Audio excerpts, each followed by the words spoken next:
My high school wrestling coach was a former Olympic wrestler. Now he never won like a gold medal or anything. He was actually like kind of low tier when it came like to the Olympics, but he's still an Olympian. Come on, I can put it in the title. But there's one key thing that I remembered like just yesterday about something that he taught me when the going was getting a little rough. I remember we were at a tournament, like a meet, and if you don't know what that is, a bunch of different schools from a bunch of different places around the state or the country or whatever, depending on like how grand it is. This one was a little bit smaller, so it was like more local. It was like schools from like all across our district, so like probably 100-mile radius. Just come in. We all go to the same school. We all wrestle each other to see who's the best school, and then there's like rankings at the end. That's how you determine your prize. I had won one match, and I'd lost one match in order to go to the next day. So it was a 2-day tournament, 2-day meet. In order to go to the next day and be able to participate and be one of the cool kids of my team who was like, hey, I get a fucking wrestle, woo! I had to win this next match. And I actually knew the guy that I was wrestling next. It wasn't like I knew him personally, but I've seen him. I saw some of his other matches, and he was really good. And something that I kept noticing is he was ragdolling a lot of people. So basically, he was like not very technical, but he would just walk up to the person and kind of like shove them, and they'd go flying 10 feet back. And I expressed this concern to my coach. I was like, "Oh, um, coach, that guy is gonna throw me around like a ragdoll because he threw around that black dude who has like the calves of 3 of my arms, like he was a paperweight." And my coach goes to me and he says, well, the lean guys, he was like super muscular as well. He was like, I'm going to give him the accent. He was like a southern dude as well. He was like, well, the lean guys are always the stiff and slow ones, so you just got to outspeed him. And I was like, isn't that backwards? Because weight classes and like, because he's bigger for the weight class and has more muscle, wouldn't that mean he's faster? And I'm thinking this in my head. I don't actually say it. But the key lesson here is he goes on to tell me the lean guys, like the shredded, like 6-pack looking ones, are slow. They're easier to grab because there's less like movement on their arms or whatever.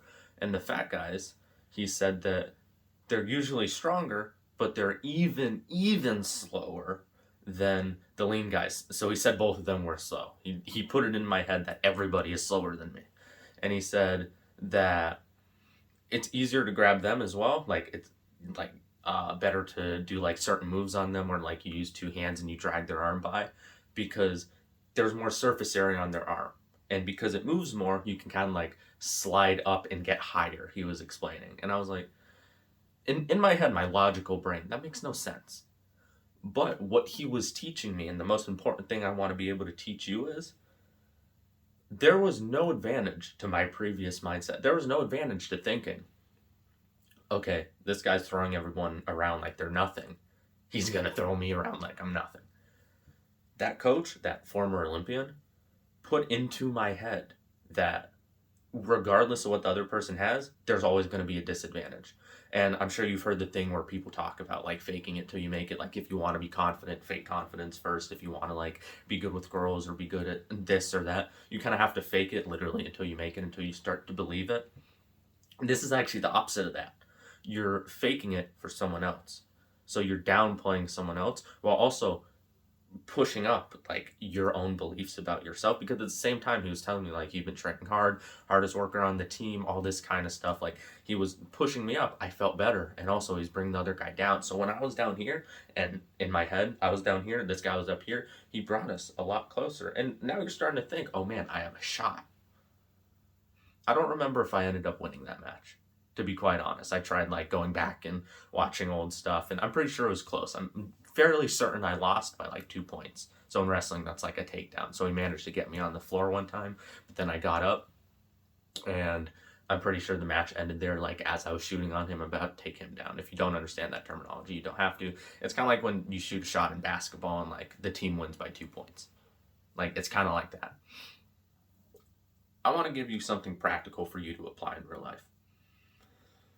When doing like certain self-improvement tasks or when trying to be disciplined, because this is mostly a video about discipline and I've kind of just ranted on with a story, so I'm going to try and give you something valuable. I'm going to give you like a more self-improvement-y type thing. Well, it's kind of both.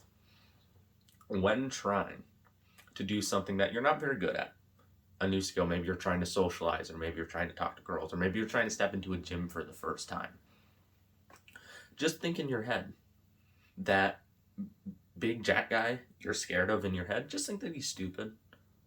That's always a stereotype because people genuinely don't want to be intimidated by like the big jack guy. They say, oh, well, meathead. What do they call boneheads? They call them stupid because they need something to downplay them in their head to not be intimidated. When you're going over to like speak to a girl, for example, think, I don't even know, you can think like, fucking, she's ugly, like this is just practice.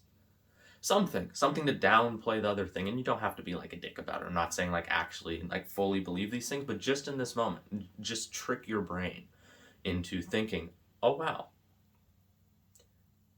this person isn't as high as I thought they were. This thing isn't as high as I thought it was. When trying to reach a goal, whether it's in business or in fitness, if you're trying to gain 20 pounds of muscle, for example, over the next 2 years, which is very, very possible, just think, okay, that's the bare minimum. I could probably gain 30, but I'm going to only go for 20. 30 probably isn't happening for most people.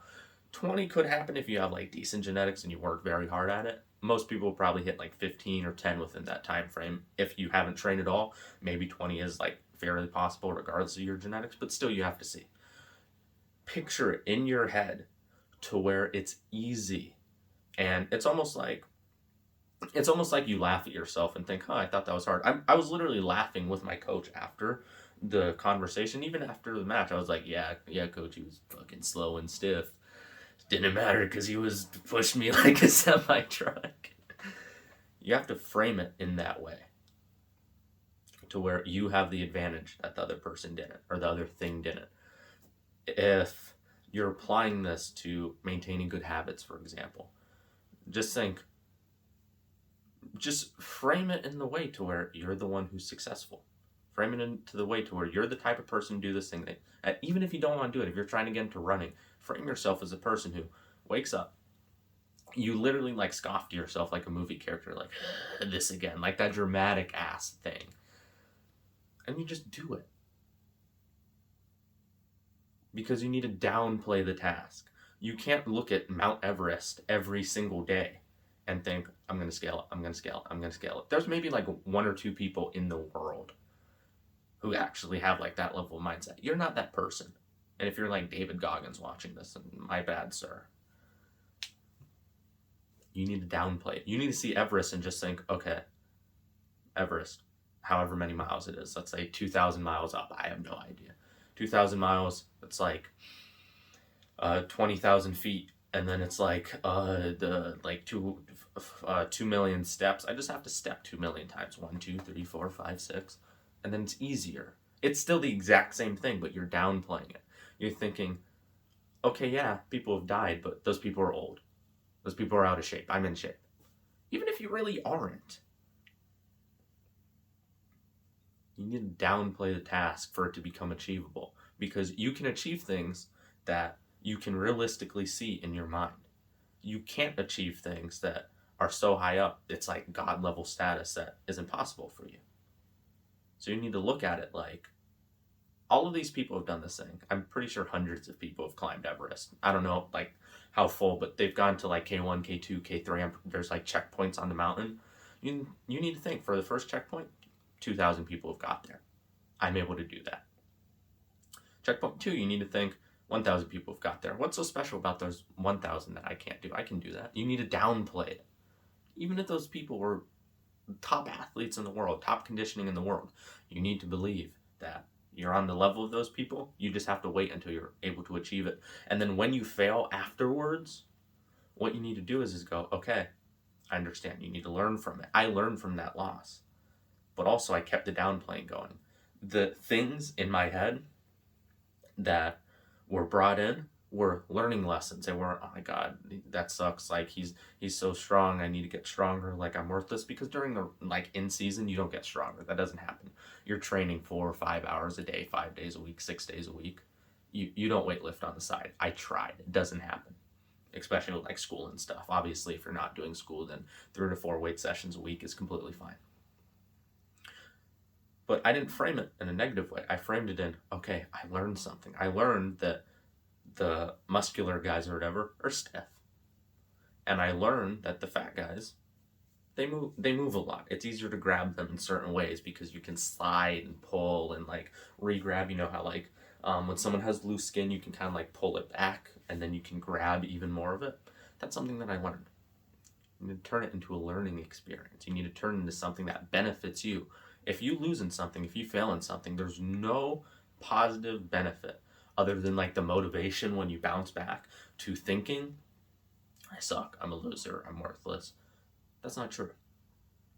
I mean, it might be true, and in that case, then do better. Use that motivation rebound.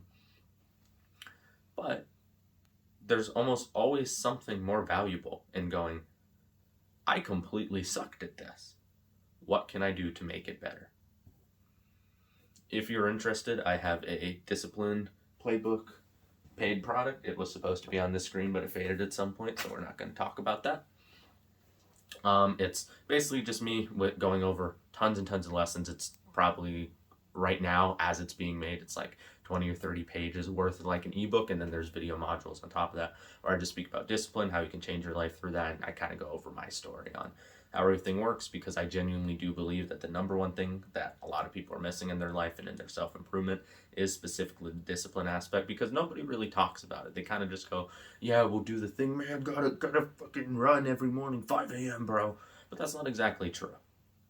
And a lot of people have that misconception. And that's all included in there. I'm just giving you like a brief overview of like what the thing is. But that's everything. Go, link in the description. You can get the playbook. You'll get it cheaper than everyone else, because as it's being recorded, obviously if this is like 2 years from now, then it doesn't apply anymore. But as this is being recorded, it is pre-sale, so it's the cheapest it's ever going to be because you're getting it early. So that has been it. My name's Brandon. Link description. See ya. Knocked your ass out.